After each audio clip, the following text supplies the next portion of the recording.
Memanfaatkan lahan tidur di rumah menjadi ruang bermanfaat. Inilah yang dilakukan Runi, warga Yogyakarta yang menghadirkan kebun berkonsep integrated farming atau pertanian terintegrasi di perkotaan. Di pekarangan belakang rumahnya, Runi membuat kebun organik dengan berbagai jenis sayur seperti pakcoy, sawi, kale, bayam Brazil, dan berbagai sayuran lainnya. Yang menarik di kebunnya, ia menghadirkan ayam petelur lengkap dengan kandangnya yang lucu di ruang hijau rumahnya. Hal ini ia lakukan untuk memanfaatkan kotoran dan cangkang telur sebagai pupuk organik serta menghadirkan suasana pedesaan di rumahnya. Untuk menghijaukan rumahnya, Runi juga membangun kebun sayur di halaman depan rumah. Namun, kebun sayur di sini hanya untuk dikonsumsi oleh keluarganya, bukan untuk berbagi dengan ayam.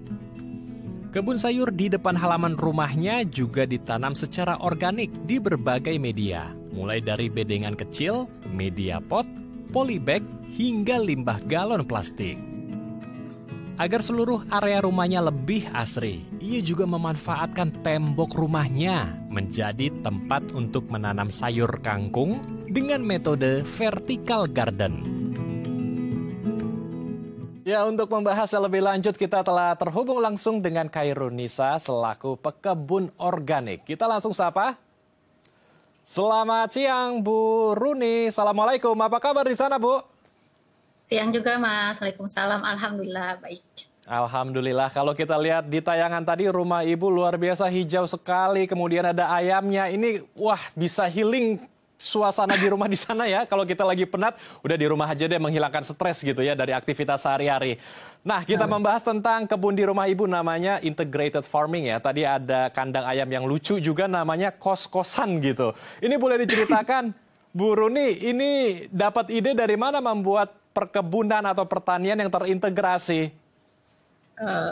Jadi sebenarnya saya itu sebelumnya pernah berkebun juga, Mas ya, tapi sempat stop karena aktivitas olahraga saya yang memang sampai siang.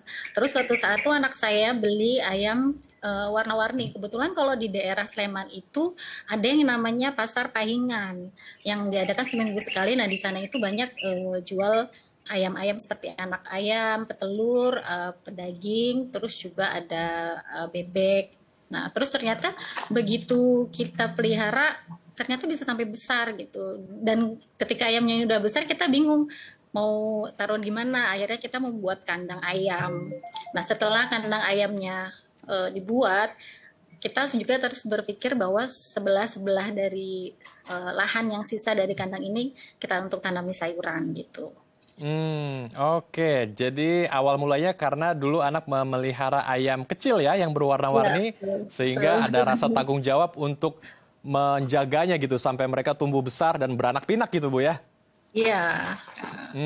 Lalu membuat perkebunan di sana ini siapa yang memulai? Apakah dari Ibu sendiri yang ingin begitu ya menciptakan bahan pangan yang sehat untuk keluarga, atau siapa, Bu, yang memulai di pertamanya? Pertama itu saya sendiri ya, karena kebetulan suami saya juga mendukung, terus anak-anak juga memang saya ajarkan untuk tanggung jawab ketika mereka memelihara ayam, mereka ada jadwal piketnya, piket siapa yang ngasih makan ayam, siapa yang ngasih minum, seperti itu. Oke, luar biasa. Ini kalau kita lihat di tayangan ada ayam yang lagi mematuk-matuk sayuran. Ini memang sengaja, Bu, ayamnya diberi makan sayur, jadi pupuknya itu yang dihasilkan dari ayam-ayam tersebut juga betul-betul sehat begitu ya, karena dari rumah sendiri, dari hasil sayur-sayuran yang ada di kebun sendiri. Iya, karena memang ternak ayam dengan tanaman ini kan saling mendukung ya, Mas ya. Saling mendukung, jadi pupuknya itu bisa kita dapatkan dari kotoran si ayam, begitu juga ayam bisa makan dari sayuran sebagai pakan tambahan gitu. Oke. Kalau kita lihat ini kan banyak sekali ya tanaman-tanaman sayur. Boleh diceritakan, Bu Runi, ada sayuran apa saja di sana, Bu? Karena kalau kita lihat ini seperti apa ya, kulkas hidup begitu. Apa saja sepertinya ada di sana, Bu Runi? Ya memang nggak semua jenis sayuran bisa saya tanam ya. Ada beberapa yang nggak bisa saya tanam. Tapi kalau untuk sayuran yang setiap hari insya Allah bisa kita konsumsi itu saya tanam seperti kangkung, bayam, sawi, brokoli, terus juga ada terong, cabai, tomat. Nah itu yang biasa setiap hari kita konsumsi dan kebetulan memang ayam-ayam juga suka dengan sawi, kangkung dan sayuran lainnya gitu. Oke, luar biasa. Jadi ayamnya ini juga mengonsumsi sayur-sayuran di sana ya, menerapkan pola makan vegetarian juga ini. Betul betul. Oke, sebagian besar kan pertanian di sana organik, Bu Runi. Mengapa memilih organik? Karena kita tahu organik itu kan harus lebih effort ya. Kemudian harus mau kotor-kotoran juga dengan tanah. Kemudian sering juga mungkin bertemu dengan cacing di sana. Dan pokoknya harus banyak tenaga keluar untuk melakukan pertanian organik. Mengapa memilihnya pertanian organik yang notabene-nya agak ribet begitu dalam tanda kutip? Kalau menurut saya nanam kalau nggak kotor-kotoran tuh nggak seru mas. Hmm. Terus sudah lama juga saya dan suami itu menerapkan pola hidup sehat. Jadi kita menghindari makan makanan yang kurang sehat. Terus juga kenapa pilih organik karena untuk meminimalisir penggunaan bahan kimia. Karena kan sayur-sayuran ini juga untuk kita konsumsi bersama keluarga gitu. Jadi menanam tanaman organik ini juga menjadi salah satu pendukung untuk pola hidup sehat kami sekeluarga gitu. Oke. Jadi ingin memberikan bahan pangan yang sehat untuk keluarga tercinta di rumah ya, Bu ya? Tuh. Oke, kalau begitu boleh dijelaskan Bu, pupuknya selain pupuk kandang yang dihasilkan dari ayam yang ada di rumah, yang ada di belakang Ibu itu kandangnya ya. Ini pupuk Iya. organiknya dari apa saja Ibu hasilkan? Karena saya dengar Ibu membuatnya secara mandiri ya di rumah. Iya, selain dari kotoran ayam yang sudah bercampur dengan alasnya, itu Hmm. kita fermentasi. Terus kita juga bikin kompos dari limbah sayur. Limbah sayur itu nanti dalam satu kompos ini kita bisa memanen ada tiga biasanya. Yang kita panen itu selain kompos itu juga ada air lindi. Hmm. Selain air lindi juga itu ada maggot yang bisa kita kasih makan untuk ayam. Terus juga bisa dari air beras. Kalau kita mencuci beras itu jangan dibuang airnya, bisa kita manfaatkan untuk pupuk. Terus juga kalau kita habis mengkonsumsi telur itu biasanya cangkangnya juga kita olah untuk menjadi pupuk tanaman. Oke. Jadi dari limbah dapur juga digunakan ya untuk menjadi pupuk kompos ya. Seperti yang di tayangan ini proses pembuatan apa Bu? Pupuk dari kotoran ayam kah? Iya, ini dari kotoran ayam karena kan kita memakai konsep kandang anti bau ya Mas ya. Mhm. Jadi kita memakai alasnya sekam, nanti kotoran ayam ini akan bercampur dengan sekam begitu sudah jangka waktu yang sekiranya cukup bisa dipanen kita panen, Hmm. terus nanti kita fermentasikan dulu. Jadi setelah difermentasikan baru kita bisa aplikasikan ke tanaman untuk pupuk. Oke. Ini jadi sebuah insight baru juga ya untuk saya dan pemirsa tentunya di rumah. Kalau kita membahas tentang pertanian organik ini kan tentu rentan sekali diserang oleh hama. Lalu bagaimana mengantisipasi hama ini, Bu? Apakah Ibu Runi juga membuat sebuah pestisida organik untuk mengusir hama di kebun Ibu? Iya, biasanya saya menggunakan pestisida itu dari daun pepaya. Hmm. Daun pepaya nanti dicampur dengan bawang putih, terus sama sabun pencuci piring. Itu kita semprotin ke tanamannya untuk menghindari hama. Terus juga biasanya saya suka cari manual juga nih kalau misalnya ada ulat, itu biasanya saya ambil-ambilin atau mungkin siput itu saya singkirkan gitu. Artinya disingkirkan itu dipindahkan dari kebun ke tempat lain atau seperti apa, Bu? Siput itu sebenarnya bisa kita matikan, siputnya itu kita matiin tapi kita kubur di dalam tanahnya itu nanti bisa jadi pupuk juga buat tanamannya. Oke. Jadi ada skema tersendiri, skenario tersendiri ya? Ya jadi Oke. sebenarnya seperti jadi apa kayak media untuk kita belajar juga gitu Mas. Oke. Tetapi kalau misalnya ada sayur-sayuran yang sudah digerogoti atau dimakan oleh hama, ya anggap aja seperti berbagi lah ya kepada ekosistem yang ada di kebun ya, Bu ya? Iya iya betul betul. Oke. Lalu sayuran-sayurannya ketika sudah dipanen, ini kan banyak banget ya Bu ya. Apakah semuanya dikonsumsi untuk kebutuhan pangan sehari-hari keluarga atau seperti apa Bu? Kalau yang area belakang kan memang untuk ayam ya. Hmm. Biasanya saya berbagi dengan ayam kecuali mungkin yang hidroponik itu kan tempatnya agak lebih tinggi, jadi ayam nggak bisa makan. Tapi kalau yang di bawah ini kan ayam bisa bebas makan gitu. Tapi kalau untuk yang di depan kan khusus untuk keluarga. Biasanya kalau kita panen yang berlebih seperti kangkung itu biasanya nanamnya agak banyak. Itu saya suka tawarin ke tetangga. Kalau mau silahkan untuk ambil gitu. Kalau butuh apa tomat atau cabai silakan bisa diambil. Oke.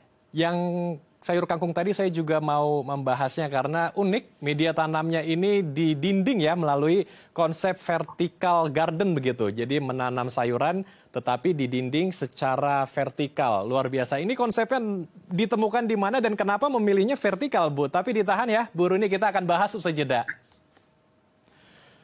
Pemirsa, kami akan kembali usai jeda, tetap bersama kami di Halo Indonesia.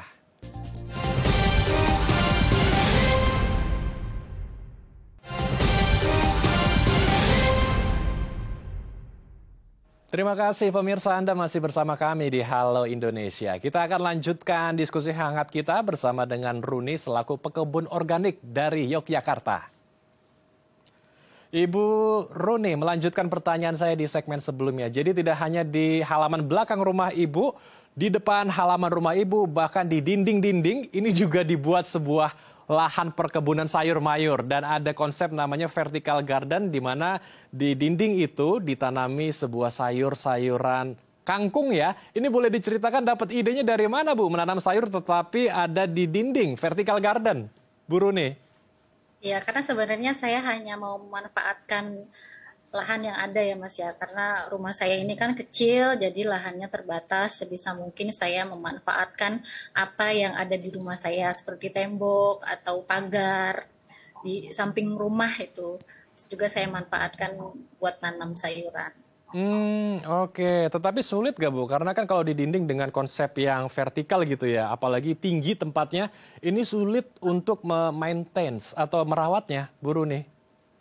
Enggak sih, selama memang posisi dari si potnya ini masih terjangkau sama tangan kita ya, itu gampang aja kalau mau kasih pupuk atau mau menyiramkan pakai selang, jadi insya Allah aman. Asal ada kemauan pasti akan selalu ada jalan ya, Bu ya? Oke. Sejauh ini menerapkan konsep integrated farming, apa kesulitan, hambatan, atau rintangan, Bu, di dalam kebun rumah Ibu? Kesulitannya itu sebenarnya dari hama ya Mas ya. Karena kan saya juga harus mempelajari nih karakteristik dari si tanaman ini. Biasanya dari semua yang kita panen itu kan, yang semua kita tanam itu kan nggak bisa kita panen semua ya. Pasti ada aja yang rusak atau yang gagal panen, yang kena hama, segala macam gitu. Tapi dari sini kita bisa belajar karakteristik, oh tanaman ini ternyata tidak suka dengan yang lembab, tanaman ini sukanya yang kering, atau tanaman ini tuh tidak suka terlalu banyak terkena matahari, kayak gitu. Jadi itu sebagai media belajar saya. Jadi kalau misalnya seandainya gagal, itu ya memang sedih, tapi disitulah proses belajar saya, apa yang menyebabkan saya gagal, kayak gitu. Oke, ini jadi sebuah kelas pembelajaran alami ya, di rumah sendiri dengan berkebun. Saya mau masuk ke sana karena saya dengar tidak hanya Ibu Runi dan sang suami tercinta yang belajar menjadi pekebun organik, tetapi anak di rumah, si kecil juga diajarkan untuk bertani. Ini boleh diceritakan kenapa, Bu Runi? Iya, karena sebenarnya anak-anak saya ini kan bersekolahnya di Sekolah Alam Yogyakarta, di mana di sekolah juga diajarkan anak-anak untuk beternak dan berkebun. Jadi mereka juga ada jadwal piketnya kalau di sekolah itu siapa yang memberi makan, beri minum dan menyiram tanaman itu mereka sudah diajarkan gitu. Dan bahkan alhamdulillah sekarang saya juga diminta untuk membersamai anak-anak Sekolah Alam Jogja untuk membimbing mereka dalam berkebun gitu, dan itu sudah dimulai. Makanya kami para orang tua yang menyekolahkan anaknya di situ sebisa mungkin untuk bisa selaras dengan pendidikan yang ada di sekolah. Makanya banyak dari wali murid kami juga yang menerapkan sistem seperti ini, seperti beternak ayam dan menanam sayuran gitu. Jadi itu memang sudah menjadi keselarasan antara orang tua dengan sekolah, supaya tidak hanya dari sekolah tapi di rumah juga benar-benar dipraktekkan gitu. Pelajaran apa, Bu Runi, yang Ibu berikan kepada si kecil di rumah saat berkebun? Harus mau kotor-kotoran, terus yang kedua juga harus sabar. belajar sabar karena ketika kita menanam dari benih sampai bisa panen itu kan melalui proses yang panjang ya. Terus juga mengajarkan mereka kedisiplinan dan tanggung jawab ketika kita memelihara sesuatu, ketika kita menanam sesuatu, itu kita harus bertanggung jawab seperti apa, seperti harus memupuknya, seperti harus memberi makan gitu. Itu juga menjadi bentuk pembelajaran kedisiplinan gitu. Oke, jadi kelas gratis yang bisa diberikan kepada si kecil, kepada anak di rumah ya, luar biasa. Oke, saya dengar juga tadi Ibu Runi juga suka melakukan aksi sosial, berbagi hasil panen sayur kepada tetangga di rumah. Ini kalau dipikir-pikir kan sayang ya Bu ya, mendingan dijual gak sih? Tetapi Bu Runi malah berpikir berbagi saja deh. Ini apa yang membuat Ibu mau melakukan aksi berbagi ini kepada teman-teman atau tetangga di rumah? Biasanya kan kita kalau hanya untuk makan sekeluarga itu nggak seberapa ya Mas ya. Kadang kita menanam kangkung itu kan ada beberapa pot, terus kita nanam pare itu ada beberapa pohon, dan kita yang hanya mengkonsumsi kan cuma sedikit aja gitu. Jadi daripada tidak termanfaatkan, mendingan kita tawarin aja ke tetangga. Biasanya kalau ada tetangga yang suka main ke rumah itu, suka saya tawarin, mau kangkung nggak kayak gitu, atau mau cabai nggak, mau tomat gitu, silahkan bisa diambil. Kemudian bagaimana Bu respon teman-teman atau tetangga di rumah Ibu yang mendapatkan sayur mayur organik ya dari rumah Bu Runi? Dan apakah Bu Runi juga memberikan sebuah edukasi begitu agar hal-hal baik ini yang menciptakan bahan pangan sehat dari rumah sendiri bisa tersebar luas ke teman-teman atau tetangga di rumah Ibu Runi? Iya, karena kan memang ini sebagai bentuk bagian dari kayak sedekah kita juga ya Mas ya.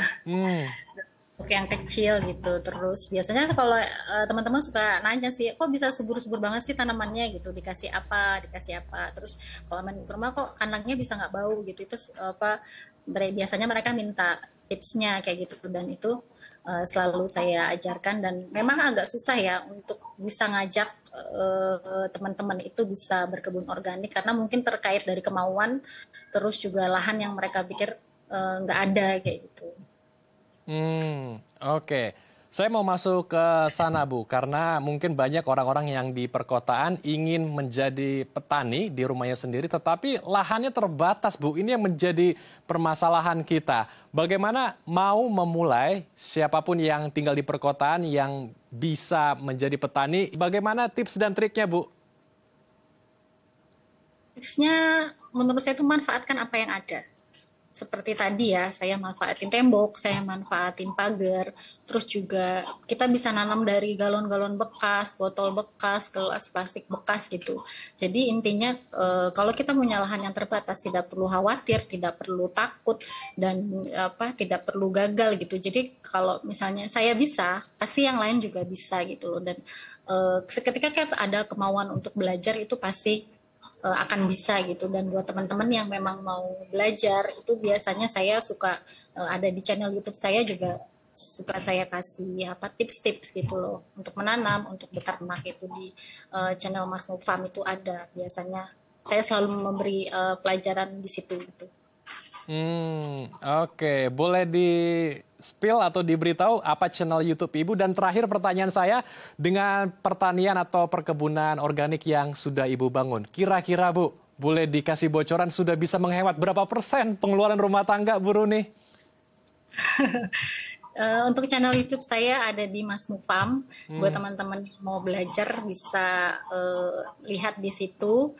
Terus kalau untuk ke pasar itu sebenarnya saya memang udah jarang banget ke pasar, kecuali sayuran yang tidak bisa saya tanam seperti bawang merah, bawang putih, bombay itu ya.